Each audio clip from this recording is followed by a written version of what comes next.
Hey, everybody, and welcome to another episode of React Native Radio. This week, we're talking to Narendra Shetty. Do you want to say hello and introduce yourself real quick, and then we'll introduce our hosts? Absolutely. Hi, I'm Narendra. I work with Twilio at the moment from the London office. I work as a senior software engineer working with the product of Twilio Flex, which is a programmable communication platform. Back when functional programming was making its resurgence, I found it really interesting that a lot of people were moving over there, and it almost felt like it was on hype, and I didn't really understand the power of functional programming until I learned Elixir. Elixir is a functional programming language. It's built on the Erlang virtual machine, and it really does some interesting things and makes you build apps in a different way. But what's really fascinating about it is the speed of the applications, the ability to distribute work easily, and just how it manages the functional programming and all of the nice things about it so that you don't have to worry about side effects and a lot of the other things that come out of functional programming. Plus, pattern matching in Elixir is a killer feature. If you're looking for a new language that you want to learn that is going to make a difference for you and give you the opportunity to challenge some of your thinking and find a new way of doing it, Elixir is a great way to go. And we have a podcast now on Elixir called Elixir Mix, and you can find that at elixirmix.com. And I usually introduce our panel first, but I was afraid I'd forget how to say your name, so I'll put that out there. On our panel today, we have Josh Justice. Hey, everyone, and Chuck, I'm not offended. I'm Charles Max Wood from devchat.tv. And anyway, so do you want to just give us a brief outline of what we're talking about today, and then we'll get rolling? Is it you and Josh hashed that out beforehand, right? Yeah, Narendra, you can jump in with that. Yes. To start off, I think we're talking about push notifications with React Native. Mm-hmm. And the whole idea has been about, it's a very simple topic, right? And every app you build needs to have something which you notify your customer of some product update or some new offers you have, you got to update. And this is one of the main feature in a mobile app, not just in mobile app, even in the web these days. So when I actually was constructing this talk, I found very less information on the web about this, and this is a very simple topic. So the whole idea about this talk, which I gave, and throughout this next half an hour or 45 minutes, we'll be talking about that, is how easy it is and how we can achieve that. And I wanted to put that content out there so that people who would stumble upon and trying to build push notifications with React would understand the concept of how important that is and how you could do that. Yeah, the importance of push notifications definitely makes sense. And I think the complexity too, for the little I've looked into it, just because you've got your React Native piece, you've got some native code that maybe differs between the two platforms, of course. You got things happening on the server side, talking to different services that forward the push notifications along. So is that right? Like you kind of need to know about all of those pieces to make it happen? Absolutely. So there are a couple of pieces which you need to get together. Like, for example, anytime you want to register a user based on the device, on the user account, you got to ask the permission to the user. So that's the first step, that do you allow me to send a notification? And to ask that, it's very important to know when to ask. So, like, for example, if you install an app and they're asking you for a push notification permission, 90% of the times you'll say no, because you still don't know whether you trust enough to send this, allow this app to send you notification. Instead, if you ask them right at the point when they're making some actions, let's say they purchase something, and then you would ask, okay, if your order is on the way or something, we would like to notify you. Would you like to give me the permission to allow? And that is the majority of the chances that a user would allow. So that's like the first, it's not technical, but it's product decision. So that's very important to know. And even on the technical side, if you are building an app for iOS and Android, the two different aspects, you got to register differently. So again, so that information, do you keep that in the server? Then make a very simple API for the client to register, and everything you got to handle in the server. And then again, you got to be aware of users' time, like in which time zone are they in? Is it worth sending a 2 a.m. notification? So you got to know the context. So I think push notification is more complex from the product side than from the technical side. you could implement it very quickly, going through multiple tutorials, and you could probably scale it well. But I think the bigger benefit you would get if you understand your customer better and on what kind of notifications would they respond better. So yeah, those are the main things which I talk about in my talk as well. Yeah, it's funny because I'm the React Native noob here, right? I've done plenty of JavaScript. I've played with React, played a little bit with React Native, but this is something I actually know about because I got about 5 years ago, I did a project where I actually had to build push notifications into an application I was building on the back end. And the way that it worked, at least on iOS, was that you just hit a REST API and it just pushed it up.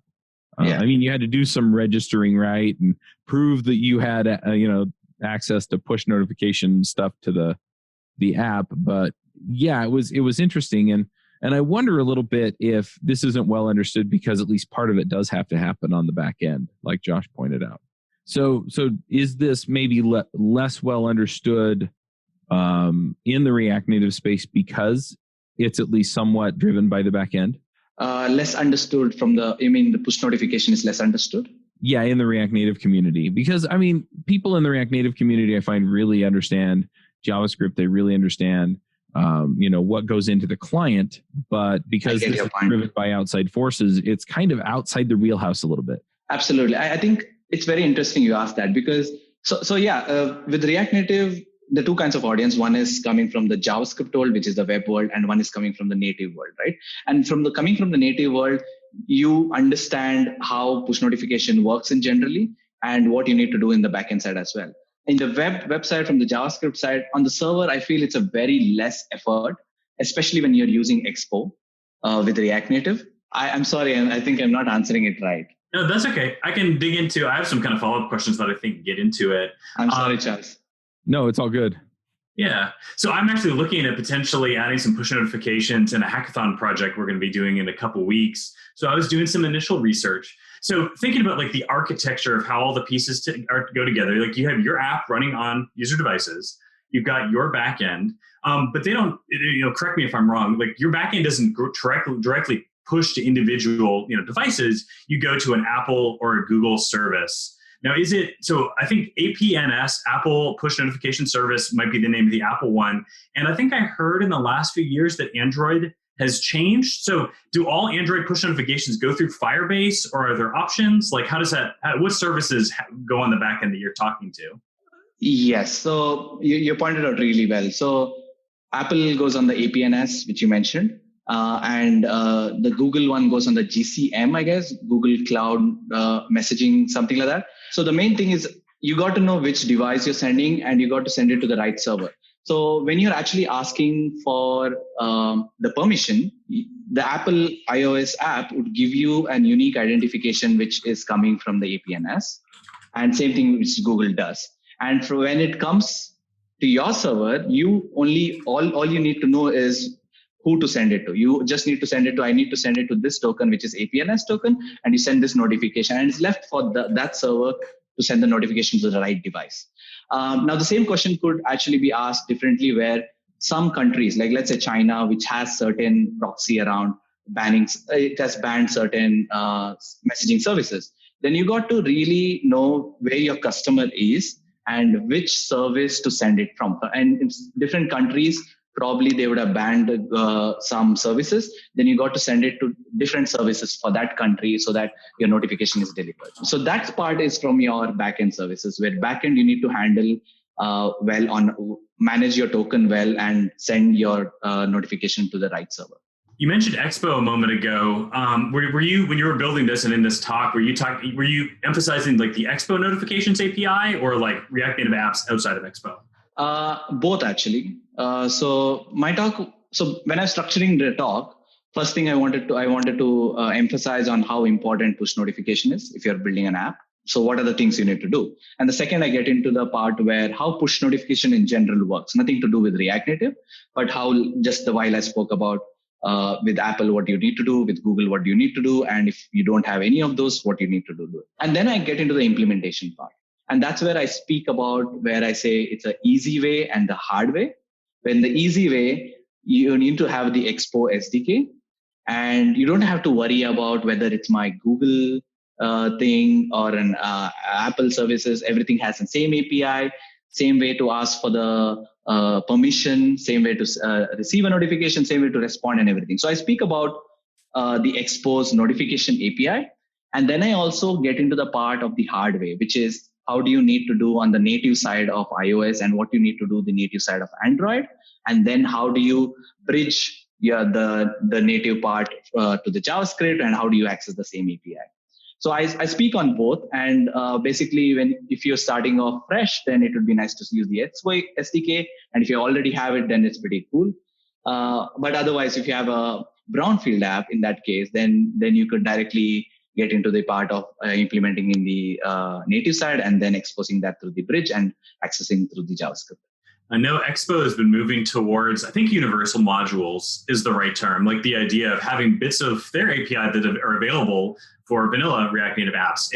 I took a look at the page just now, and it's not clear. I know they said that not everything is a universal module yet. I'm not sure if push notifications are universal, but that would certainly be very nice for all of us to be able to benefit from that. I know they're really emphasizing that interoperability, which is just going to be a great support for the React Native community. Absolutely, because the main purpose, I think, if you want to use just a push notification, then you can't. You just have to bring everything with that and then use it. But you're right, if you could use just that part, then it's very much helpful. Then you don't have to worry. A lot of scaffolding, which should be just done under the hood. I have a general question about push notifications, maybe to get y'all's thoughts on. I've seen amongst coworkers and on Twitter, the idea, so like there's push notifications on the web now. Your web browser will prompt you, and any random website you go to once will prompt you about push notifications. And so I've had an extreme response that we see from folks on the web is, why would I ever want a website to notify me? Like I would never want a website to push notify me. So it's this idea that, mobile apps and websites, like the needs are very different there. I know my CI service is the one that I found where it's like, yeah, I would like a push notification from the CI service. But so I'm wondering if y'all feel the same way. It's like, yeah, I would never want push notifications from the web, or do you feel that it is more nuanced than that? I shouldn't say anything, but I'm going to. We just barely added push notifications to devchat.tv, the website, right? And I'd love to get a mobile app on the phone so that, we could do push notifications on the phone, because I think people are more open to that. And yeah, generally, I think I allowed push notifications from like Google Calendar and like maybe one other website in the past. And I was in the same boat, right? I was like, why would you ever? But if it's can't miss stuff, then yeah, whatever, from the web browser, from the mobile app, I'm fine with it. And to be honest, it has to be something, at least for me, that I don't mind being interrupted by on my computer, right? Because if it's a push notification on my phone, then I can just pick up my phone, look through my notifications, and see that I missed it. The flip side is that if it's in my pocket for too long, I'm not going to scroll back through my notifications, so I might miss it, right? And so if I'm on my computer all day, which I am, then I'm more likely to see it. And so I don't know. The other end of that, though, is that we enabled push notifications on devchat.tv, and we had 100 people within like a week say yes. So I'm also willing to accept that I may not be the normal use case for a lot of this stuff, and that a lot of people really do want, they want that kind of interaction from the website. Now, they're not going to do it on all of them either, but if they're worried about missing something from a particular person or group, then they might. It's interesting because we are actually talking from two perspectives. One as a developer who's implementing the push notification, and one as a consumer. What you actually answered me was from the consumer's point of view, where you enable notification on the Google Calendar and stuff like that, which is important for you. As a developer, I think anyone who's listening, as a developer, you need to understand who your customers are, and you need to know at what point is the notification needed. There's some website which I would visit for the first time, and I see pop-ups around and the notifications are asking me for the permission, and I'll probably never say yes to that.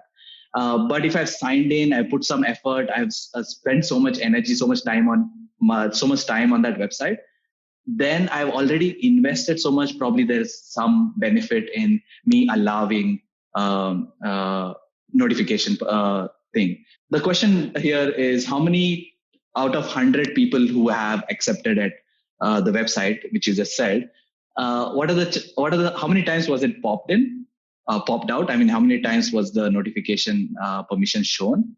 And out of which, how many times did they reject and how many times did they close? These data are very important because that actually you can predict when did they say yes. And then you can actually optimize your notification asking at the right time so that you increase the chances of customers saying yes. And also you'd understand who your customers are and what is their usual life cycle around your website. About 10 months before we started Ruby Rogues, which is the oldest podcast on devchat.tv, I went freelance. And one of the things that I figured out pretty fast is that I had no idea what I was doing. And I made a bunch of mistakes, but I also made a bunch of friends who were doing freelance. And we got together and we started a podcast called The Freelancer Show. And The Freelancer Show has been running about as long as JavaScript Jabber. But we talk every week about all of the things that we were learning and doing in freelancing and giving people advice on how to get their business started so that they could go out and be independent if that's what they wanted.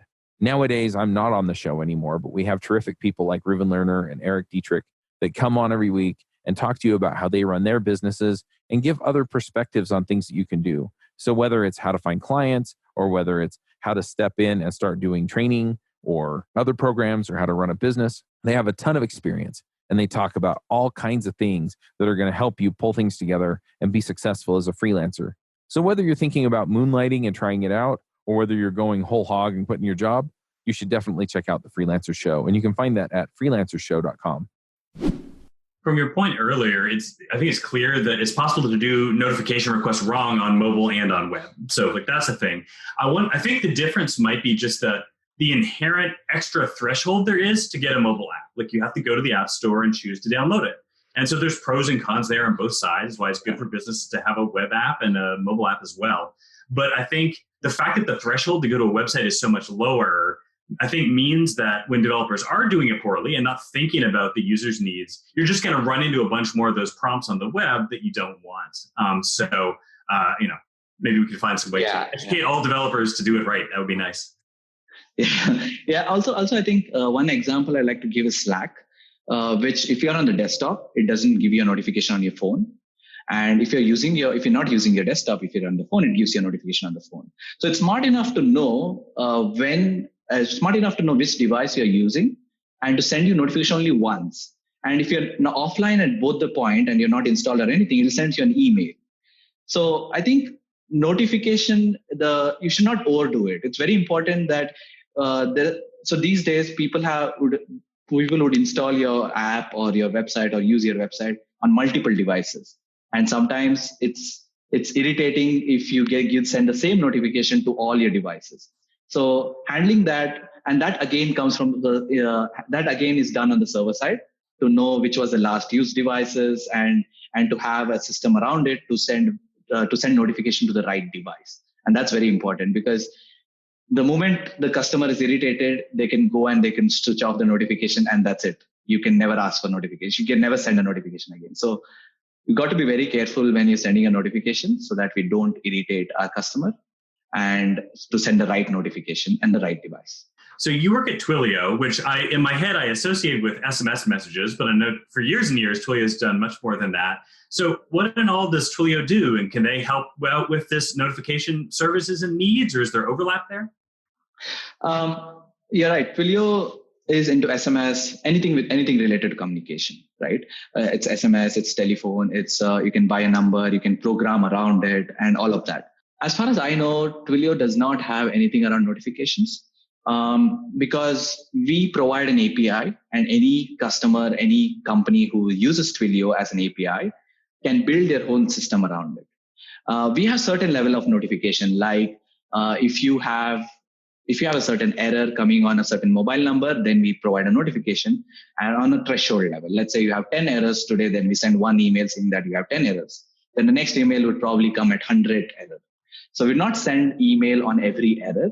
So that's one kind of notification, which is email notification. Yeah, you mentioned with Dominic from Twilio, and I think he works out of Berlin somewhere. Yes, he moved recently to San Francisco. Right. So he works from the San Francisco office now. Yes. Yeah, but yeah, he said the same thing, that the primary focus is around the SMS APIs.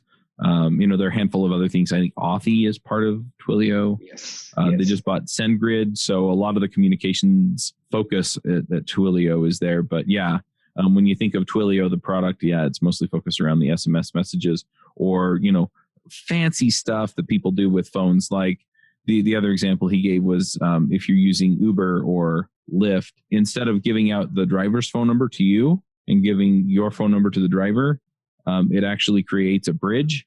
And so the number that they call to call you isn't your number. It just gets bridged through to your number and vice versa. And that way you can maintain the privacy of the drivers and the riders. So it's that kind of stuff on the phone system. Yes. And it's interesting because then the customers, whoever like Uber or Lyft you mentioned, they don't have to have so many numbers. They can program one number between multiple drivers and multiple customers, that if this customer calls this number, it goes to the right driver and so and so. So it's just a proxy which could be reused multiple times. And that's Twilio number. Cool. So I think we've done a good job kind of talking through push notifications. So Narendra, you've done some other talks recently. I'm especially interested in this one about A/B testing, because it's a concept I've known about for years and years and years. I've done little of it, and I haven't heard about it on React Native. So tell us what you've kind of thought about and worked on in terms of A/B testing on React Native. So the thought about A/B testing for me, I've learned majorly from my previous company I worked with, is Booking.com. So the idea of A/B testing is anything you push to the customer, anything you need push to the customer, it needs to be tested. And the best way to test is show both the version to the customer, and they will pick which one they like. The very important part about A/B testing is not just dividing the customer 50%. It's to divide your control group as equal as the base group, which is they should be equal English speaking users. They should be equal people from the mobile. They should be people equal from US who's speaking Spanish. All of the criteria your customers are, the group should be equal. They could not be that, it's 50% divided, but Europe are majorly on base and the Americans are majorly on variant. Then it's not equal. Then the buying things, the whole mentality changes. So that's very important in A/B testing. And that's the most difficult part about A/B testing. So to speak about React Native or mobile, web is very different, because in web, you have an idea in the morning. By the end of the day, you probably released your website, you launched a new version, and you already have users in your test. On mobile is very different, because there is a release cycle. You got to submit it to your app store or your Play Store, and then there's a review process. And then once the app has been approved, then you wait for a few days so that it's all stable, the new version does not break, and then you start the experiment. On an average, this can take from 1 week to 3 weeks. And by then, the whole idea of why you started the experiment would change, because then you're like, okay, I think this could be done differently. And the worst case, what if there is a bug in your experiment? Then you got to start the whole process all over again. So I was talking about how it is done, how it is different from web and mobile. And then in React Native, there's so many APIs, so many third-party companies you can use, like Optimizely provides an SDK to JavaScript SDK to use in your mobile apps. So the idea is that, again, do you want to split your customers on the client level or on the server level? So if you're doing it on the client level, then you got to make a decision on how many are already on the base, how many are already on the variant, where this user would be going, and all of that. But if it's on the server level, before even the user gets the request, the server decides which experiment the user goes to and everything. And then the decision happens on the server, and then the client just responds to it. Yeah, because if it's on the server, the main focus is if it's on the server, then you can categorize, then you can actually consider a lot of things like where is the user from, which group, and then you can decide on which group to push it. Like I mentioned, English speaking, non-English speaking, everything has to be equal. Then again, if the user is visiting again, then you already know in the server level which bracket the user were already in, and that they have to be served the same one again. So yeah. Yeah, the idea of like over-the-air updates and kind of the quicker turnaround time for React Native is appealing to me in general. But the idea of applying that to A/B testing is like a really specific way where you can benefit a lot.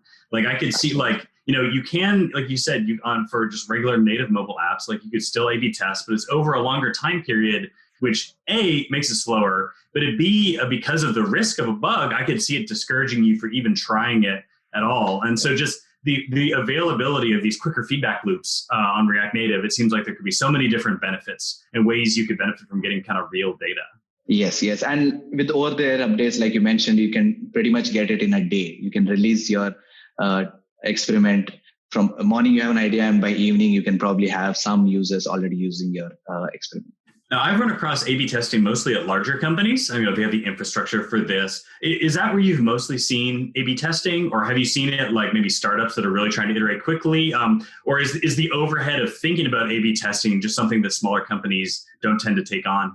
So with bigger companies, the whole idea is that you have. So if for A/B testing, you need bigger audience. You need large audience so that you neutralize all the small issues which may not be caused by your experiment. So with larger companies, it's pretty easier because you have so many users. It's much easier to nullify them.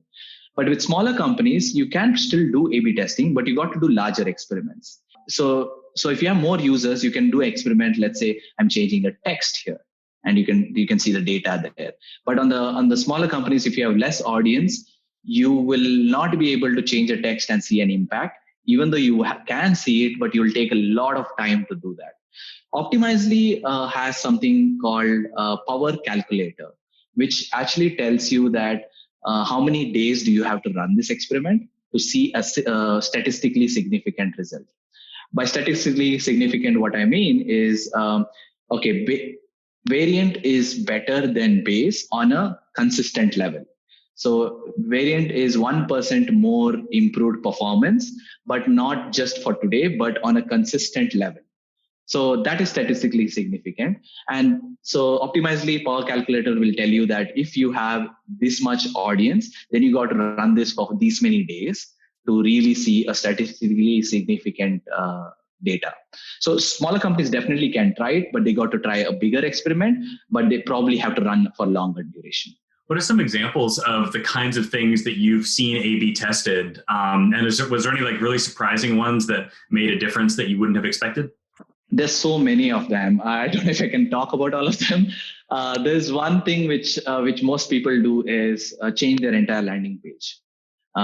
You might have seen suddenly the entire landing page has changed, and probably they can say that, oh, this has improved 20% or 10% of my sign up. But the problem there is you don't know what has improved the customer experience. So the secondary metric is very important there to really compare with your base and variant. Is because, okay, probably your sign up button is much bigger now. So there's more sign up. It may not be related to all the other changes you have done. And that because of that will not lead to your next experiment lines. So any experiment you do, it's very important to know what's your future experiment lines. So one of the very famous one is the hamburger icon. So for people who don't know hamburger icon, that's the 3 horizontal bars on your mobile apps, which you usually see. So I think a couple of years ago, there was a lot of discussion about in the design community that users don't really care about hamburger icon. And if you put anything there, they would click it. So at Booking, they did that experiment. There's a blog on that as well, where it didn't really matter. So at Booking, there's a design which was in the base, it was hamburger icon. And in the variant, it was something which was menu. It was a button with the menu written on it. Same number of people clicked, the same number of conversion happened, nothing really impacted. But there's another blog, I'll ping that. I'll mention that later. There's another blog which I can't remember that had a huge impact. So with A/B testing, it's also important to know that what something worked for others may not work for you because the audience are different. And it's very important to know that your audience would have a different mindset. So that's another learning which I had where even on the same website, on the landing page, they would behave differently. And on the book page, the same customer would behave differently and the same experiment may not work. Years ago, I saw some kind of website that would show examples of 2 different, the A and the B, and ask you, it was like a quiz, like you had to guess which one was more effective, and then they would show you the results. I just Googled for it, and I found one called guessthetest.com, so we'll put it in the show notes. I'm not sure if that's the one I saw before, but it's interesting to think about, even to like what kind of things would people experiment on. So maybe check that website out if listeners are interested to get ideas and inspiration. Yeah, and I've seen people do experiments all the way down to we changed the color of this button and more people tapped it, clicked it, whatever. It's interesting, right? Like small details can really affect customer in a large way. Narendra, do you have any recommendations for ways people could get into the A/B testing mindset and learn some of that strategy that you were describing just now? Yeah, the main reason why A/B testing really helps is that, so in booking, they used to call them as HIPPOs, highest paid person's opinion, which is that you don't have to listen to your manager or your CEO. Always you will have to learn to question data. So any changes come, you'll ask why and what are we trying to improve and how are we going to track that. So I think knowing that will really help you structure it. So with A/B testing, one main thing is that before you start the experiment, it's important to have a hypothesis. Like, I'm changing this button to blue and I'm doing this for more signups. Now, what am I going to track? I'm going to track how many people clicked on it, how many people visited this, and so and so. And what's my primary metrics? And primary metrics is very important because at the end of an A/B testing, you will have a page full of data and some are doing better and some are doing worse. And you don't know whether you have to still go for it or not.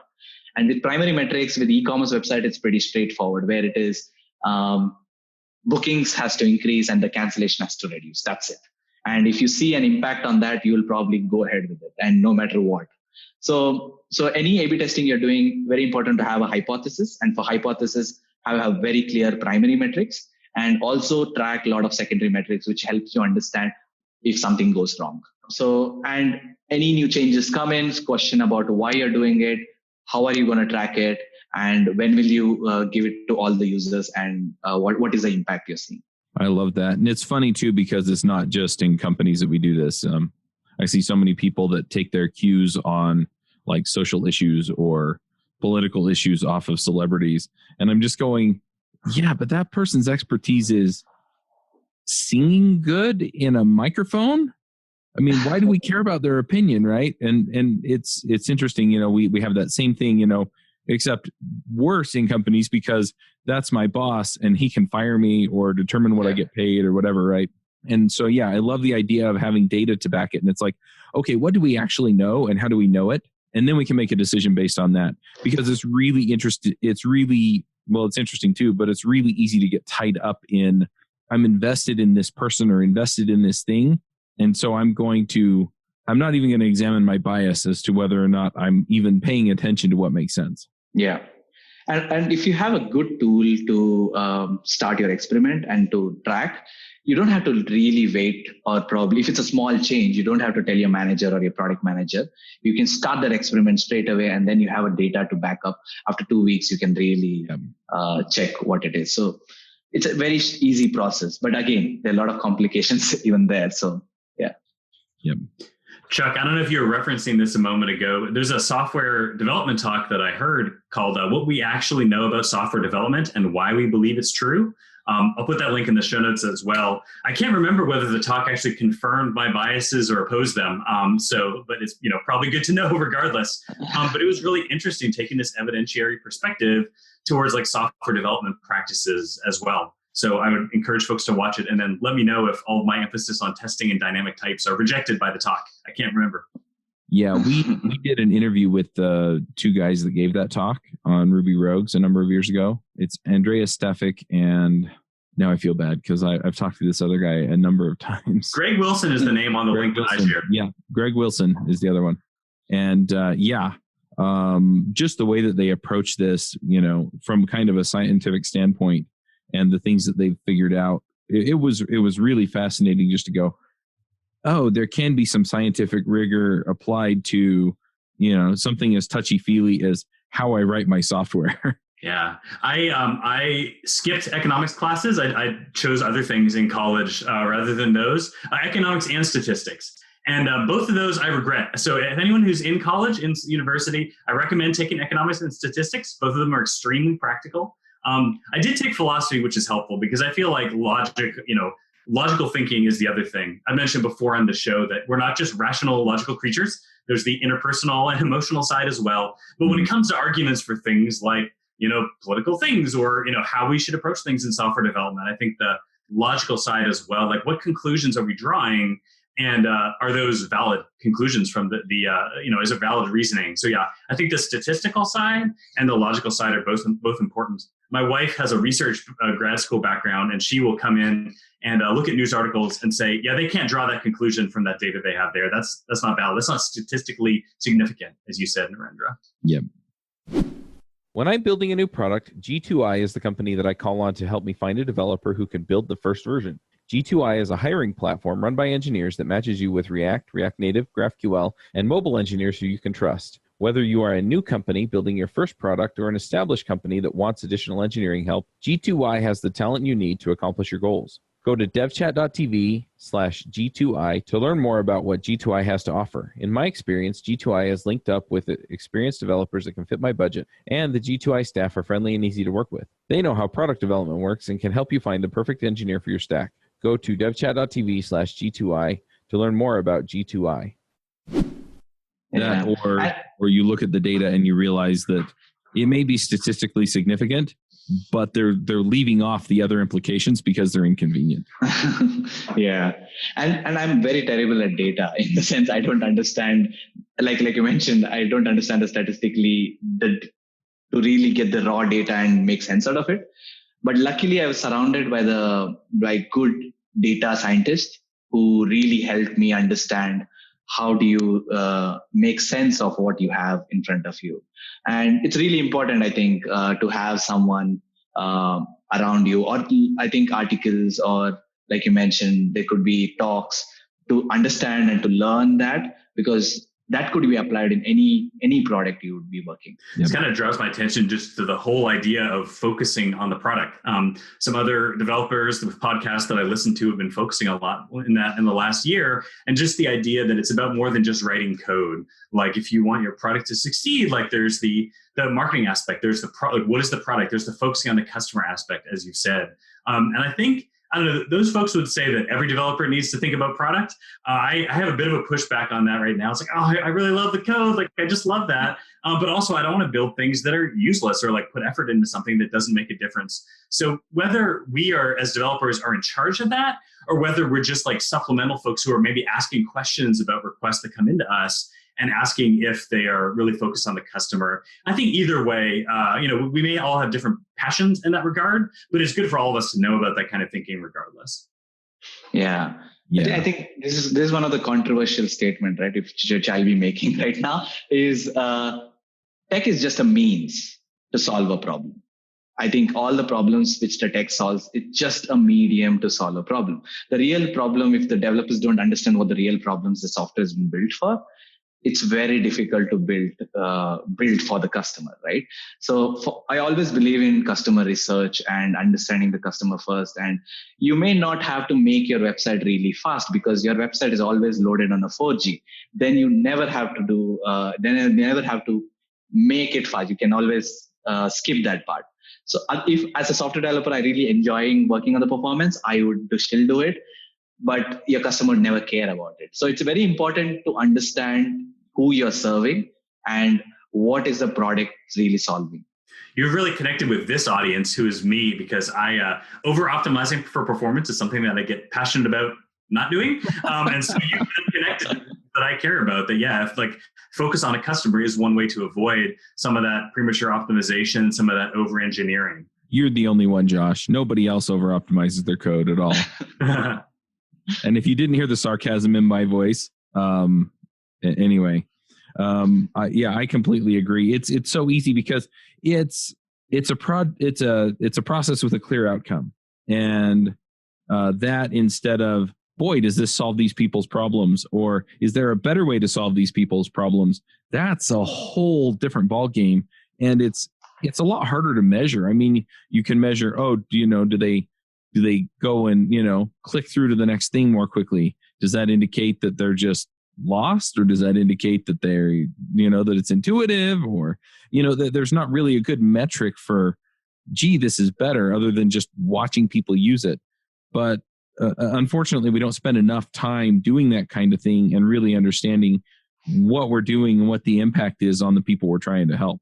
And if you find that you're a developer that really cares about that, like really cares about optimizing for performance or some other kind of, like minimizing bundle sizes or figuring out like new things in, front end or in mobile engineering that haven't been done before, then that's great. Like you have a passion for that. Like find a company, to the degree that you have opportunity and privilege to do so, like find a company where that is their need. And hopefully they're asking for that. My predilections tend towards the middle of the adoption curve, just kind of building out features, And so for me, like it's better to find customers where like the performance needs are not quite that demanding. And if I find myself at a company where it's like, hey, we really need that, every last drop of the engineering to get that performance, then, maybe that's not the company for me as well. So, I don't want to discourage anybody who has different passions in development than I am, but I think thinking about your client, if you're a freelancer, or, the company you're working for, if you're at a product shop, and what their needs are. And you may just find as you grow in your career, as you find what really gets you excited, that you may be a bit misaligned, and just maybe there's somewhere where your passions are going to line up with what that customer needs. Yeah, and I love that too, because it really gives us space for people to be different and to have different propensities toward different areas, or, enjoy different parts of the process. Me writing software and you writing software are going to pay off for us differently. And that's good, because then you can do the stuff that you really enjoy and I can do the stuff that I really enjoy. And then we can go find somebody else to do the stuff that neither of us really enjoy. Or maybe there's some degree of us both sucking it up and doing the parts we don't enjoy. But at the end of the day, the project gets done, and you may wind up doing a whole lot of things that I'm just not comfortable with or not good at, and vice versa. And that's the great thing. I hear people talk about diversity a lot in this industry, and from a fairness standpoint, it's really hard for me to gauge, how fair things are, because I just don't know if there's a good measure for how everybody experiences the industry. But as far as the rest of it goes, man, if you have people in there that enjoy different parts and, have different backgrounds that inform the way that they write software differently, and they're finding better solutions, that helps everybody. And so to that degree, I'm all for it. Now, yeah, there are some other costs that sometimes come with that because you don't see the world the same way in other ways. But, often the team benefits. And people benefit from, getting used to understanding people who have a different background or point of view. I'm really glad we're talking about this, because these days it's very easy for anybody, like on Twitter, we see a lot of people and we fantasize being somebody who we are not. And they enjoyed something else and we enjoy something else. And because of that, we tend to learn things which we don't like. And like you clearly mentioned, what I like or the way I write the software is very different than what you like and you write the software. And it's very important to understand what really motivates you and what really makes you wake up in the morning and really go for your work, and then probably pursue. Because everyone's motivation factor, everyone's interest, everyone's expertise is very different from each other. And it's really important to know that and then pursue that. Yeah, I also like the point that Josh made that, it might take you a few jobs or career moves to figure out, you know what, I really don't like this part of it. I really enjoyed this other part of it. And so, it's okay to make a mistake too and be there for a year or so and then go, all right, well, I've learned what I'm going to learn here. I'm not really liking this. So I'm going to move on to something else and see if I can, make an incremental step forward. And that one might be a mistake too, right? You still might not be perfectly happy there, but over time, you're going to get better and you're going to figure out, okay, I like smaller companies. I like companies with this kind of culture. I like companies that provide these kinds of benefits. These are the things that really matter to me. And it's an iterative process to get there. I can give you my example. I started off with 3D modeling. I used to build model cars, face, and a lot of other things. I did 3D Max, Maya, and all of that. I used to always joke around saying that my PC was not fast enough and the only tool which worked was Notepad. But in reality, that is true, because after that, I tried my hands on 2D animations, doing some work on Flash and writing action scripts, AC2, AC3 back in those days. And then I remember, I got into Photoshop. I did a bit of graphic designing. Even then, I was not interested in it. I enjoyed it, but I didn't feel fulfilled. Then I got into Python. That was my first PHP, Python. Did a bit of backend, and I remember the first time I got into JavaScript and did the front end, the designing of website and everything, I really enjoyed, because I enjoy the part where I match design to code and build the exact same thing, and then speaking to the customers, understanding what they liked. And so that's how I found my passion of JavaScript or the front end technologies. And since then, I've been just doing front end and doing JavaScript, and I never went back to doing Python or PHP. So I've tried all of that, and then now I've stopped at JavaScript. I think another advantage of some of those jobs that aren't where you ultimately end up is you learn about different aspects of the software development process. And so even if you find that your passion is front-end development or mobile development, if you've worked some on the back end as you have, you know a bit more about what's involved. It can help you ask better questions of the back-end developers you're working with, make ideas, suggestions for things, as long as you're not stepping on toes. And just have a little empathy too. I remember on a project I was on, we big enterprise client, we asked the backend developers, like, hey, like what this seems kind of inconsistent, like why is it set up this way? It would be nice if it was set up different. And they responded with, yeah, we wish so too, but the backend that our backend is getting the data from is set up that way. I'm like, there's backends all the way down, like they have the same experience as me. So yeah, just that cross learning, that kind of versatility, no matter how focused you are in your work, I think knowing the breadth of the way different things work. An example would be just knowing about A/B testing. Like, even if you're not wired the way to think about that, you can suggest it to your team. Like, hey, like, seems like A/B testing would really help us out here. Any of y'all into it? Like, maybe we could find someone who could help us out with that. Absolutely. Yeah. Yeah. Well, the other thing too, and then I'm going to push us to picks because I have a hard stop in about 10 minutes, is that you may be way into JavaScript right now. You may really love doing React or React Native or both. And then after a while, you're going to run across blockchain or AI or something else. And you're going to realize, you know what? I don't necessarily love React Native any less, but this is really pushing my buttons right now. And I'm really enjoying it. And so you may move on, and there's nothing wrong with that either. And so it really is, I guess, just a tree of decisions. And none of them are necessarily the wrong ones unless you're making the decisions for the wrong reasons and not growing and learning the way that you really ought to. So, yeah. Anyway, let's go ahead and do some picks because, yeah, I've got a hard stop in 8 minutes. So, Josh, do you want to start us off with some picks? Sure. My first pick is, speaking of backend, is a book called Functional Design Patterns for Express.js. It's by a friend of mine, Jonathan Martin, who I used to work with. And we have a fun relationship where I was like super anti-JavaScript when I started where I worked because of the history of JavaScript in the past. And he was the one that started to fix my curmudgeonliness and get me openness to JavaScript. So he got me excited about modern JavaScript, about React. And now with this book, he's got me into Express.js. This is kind of the first guide that gave me a holistic picture that helped me to see how to put it together, especially because, Express has a lot of flexibility for how you set things up. And so he guides you through some design patterns incrementally so you can see the benefits of kind of putting some structure around your Express application. So I'll share the link to that book. It's available as an ebook, and it's really great if you haven't tried Express before, especially, a front-end JavaScript developer, want to learn a little bit about JavaScript on the back end. My second pick is a search engine service called Algolia. A number of folks may have used that in the past, but this is my first time reaching for it. I tended to hand roll searches in my backend applications a lot because I was just like, I don't know, I want to learn a big service. Maybe it'll be hard to use. At Algolia, was extremely easy to integrate. We were using Rails, so they have a Ruby gem that's really easy to use, but they have backend integrations for every platform imaginable, and I imagine the others are really easy as well. So if you have anything more complex for searching than just kind of searching on one or two fields, you should really check out Algolia. Just give it an afternoon to try it out, see if it gives you kind of better, nicer search results. And we found that just the intelligence that it gave us was giving us really great results. So those are my picks for today. I'm going to pile on that one. So I've been playing with Algolia for the last few weeks, actually. It's kind of a little serendipitous, actually, that you mentioned it.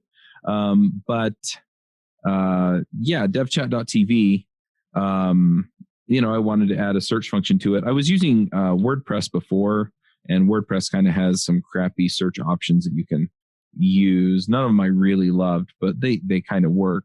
And so I decided to pull together a search function for devchat.tv, and I went and checked out Algolia. Now, one issue that I ran into was that the indexing, you kind of have to build your own index is generally how I figured out that it worked. But I didn't want to do that. I mean, we have, a couple thousand podcast episodes on devchat.tv.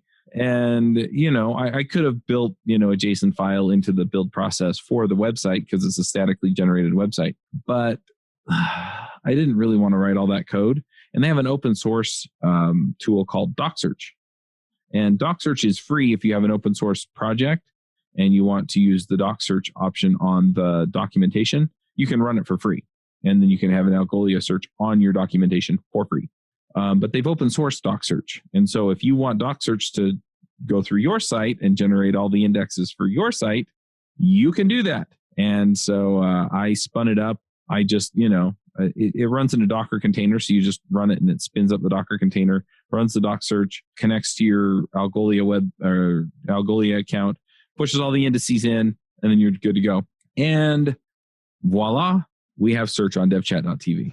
So I really like them. It turned out to be a little bit more pricey than I expected it to, but yeah, we'll see how it goes. And it's mainly just because it generated a lot of indices. So I'm kind of playing with that to see how I can make that better. I still might wind up code rolling an index, but we'll just see where we end up with all that.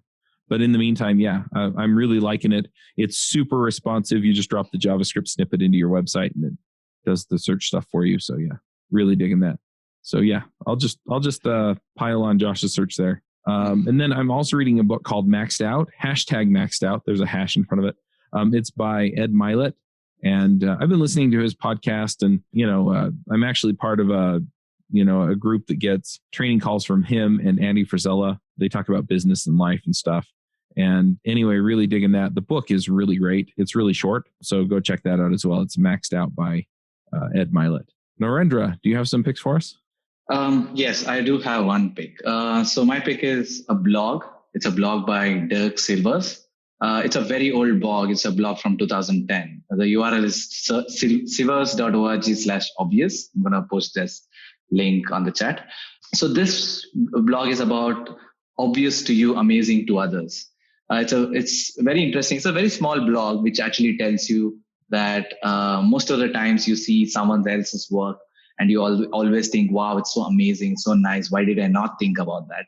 And you think about yourself and say, why do I always work on the boring stuff and things like that, right? So it's a very nice blog where it puts things in perspective about what the things you work on is always interesting for someone else, and what someone else is doing is interesting for you. And actually, this blog made me write a blog myself, sharing my knowledge, and also start giving talks. And today I'm giving this podcast. So I think this has led me to where I am today. And I like to share it with everybody so that hopefully it motivates others, because often happens that I look at what I do and I think, wow, this is something so obvious and everyone should already know about this. And there's at least 1% chance that someone might benefit from your knowledge. So share what you have. And I was motivated by this blog. Awesome. And then Narendra, if people want to find you online, where do they go? My Twitter handle is Narendra_Shetty. Someone took Narendra Shetty, so I had to go with the underscore. And my GitHub is Narendra Shetty, NARENDRASHETTY. I used to write blogs. It's been a while I wrote any. So that's on Medium at Narendra Shetty. So yeah, these are the places. Nice. All right. Well, let's go ahead and wrap this one up. Thanks for coming. Thank you very much. Thank you for having me. All right. Well, we will go ahead and wrap this one up, and we will be back next week. Bandwidth for this segment is provided by CacheFly, the world's fastest CDN. Deliver your content fast with CacheFly. Visit CACHEFLY.com to learn more.